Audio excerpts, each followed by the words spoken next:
You're this perp back with another video, and I just got done watching episode 7 and episode 8 of Teacup, and this is pretty much the conclusion to the first season.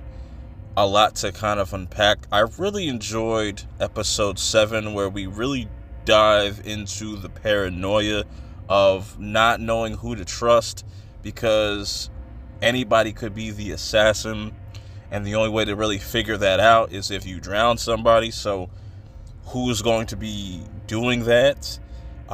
We have a lot of interesting character matchups and different destinations for different characters, crazy reveals, a major death. So let's talk about it all in this review, starting with episode 7, where we really, for the majority of the episode, deal with just the paranoia of people not able to trust one another. And so people are trying to figure out who is the assassin, who it could be, because they do such a great job of just blending in like a chameleon. So we have a bunch of kind of pairings. I really like what they did with James and Maggie, where they're having this whole conversation on not only what to do in this situation. We have to drown somebody. If it's one of them, you have to take the other person out. Just the dilemmas in that, like, you can't just give somebody regular CPR, wearing the gas mask and making sure you do this efficiently while also trying to work things out in their relationship.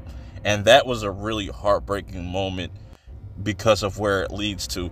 Now, you have another group, or another set of people that's like Ruben and Donald. And Donald really doesn't trust Ruben. Ruben's really just enraged by this whole reveal of his wife, Valeria, cheating on him. And he's just really frustrated. And he has his own plan with this gas can. He wants to try to burn one of these traps, but that doesn't seem to work, as been told by McNabb, that the only way to kind of get more of this like liquid stuff is if you take a branch, like break off a piece of the tree or the trap, to put it in some containers so we can navigate and get the fuck up out of here.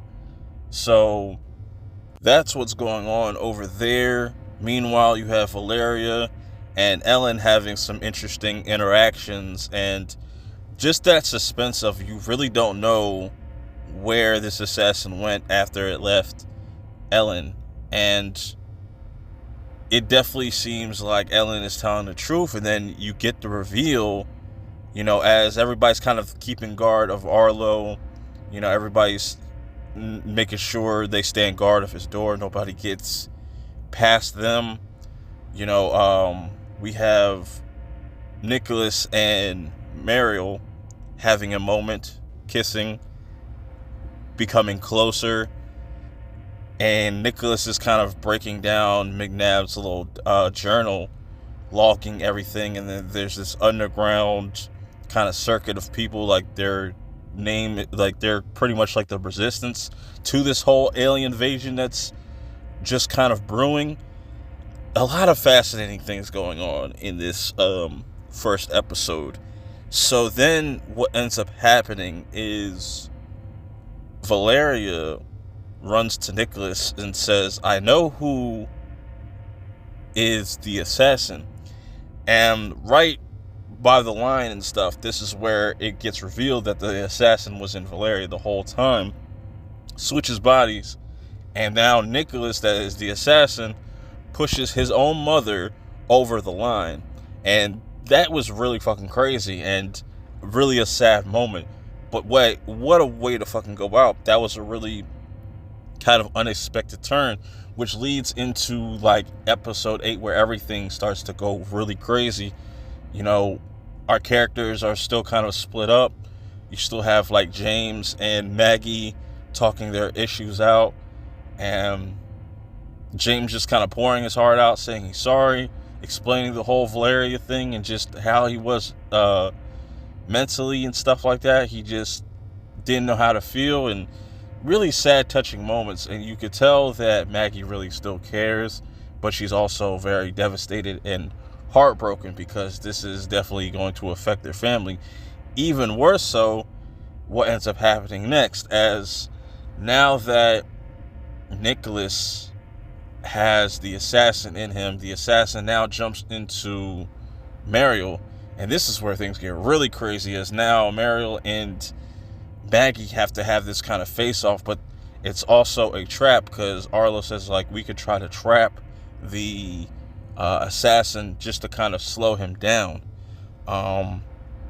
And it's interesting how they go about that. They're sitting there really drowning their daughter, and it's like they just went through this really touching moment, really reconnecting almost a little bit, and now this whole assassin thing has tore them apart completely.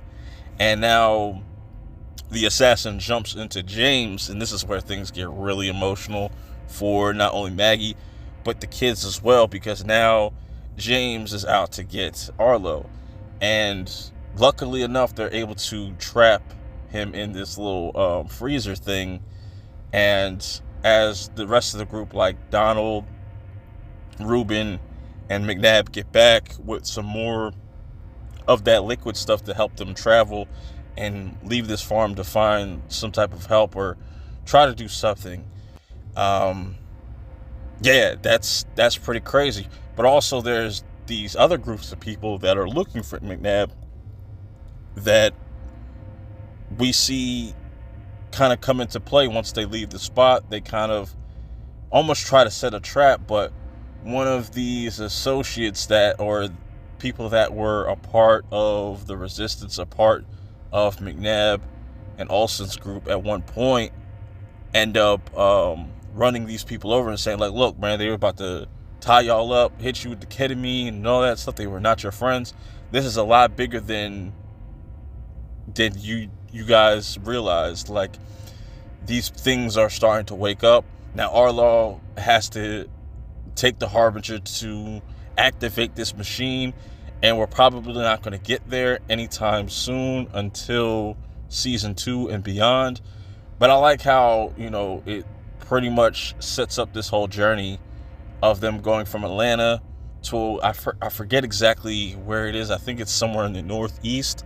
So they got a ways to go, and they have to make sure they're collecting liquid. And I'm liking the show. It starts off small scale, and now we're like we're getting a bigger kind of story going on. And now it's going to be interesting to see how big this group gets and how big this resistance group is as well. I think it did a good job of leaving you on a cliffhanger, just wanting more, while also just kind of breaking down what the conflict is with this whole alien invasion sci-fi element they got going on. Really solid first season, I would say, for the most part. I want to know your thoughts of this in the comments below. But until next time, I'll see y'all in the next one. Peace.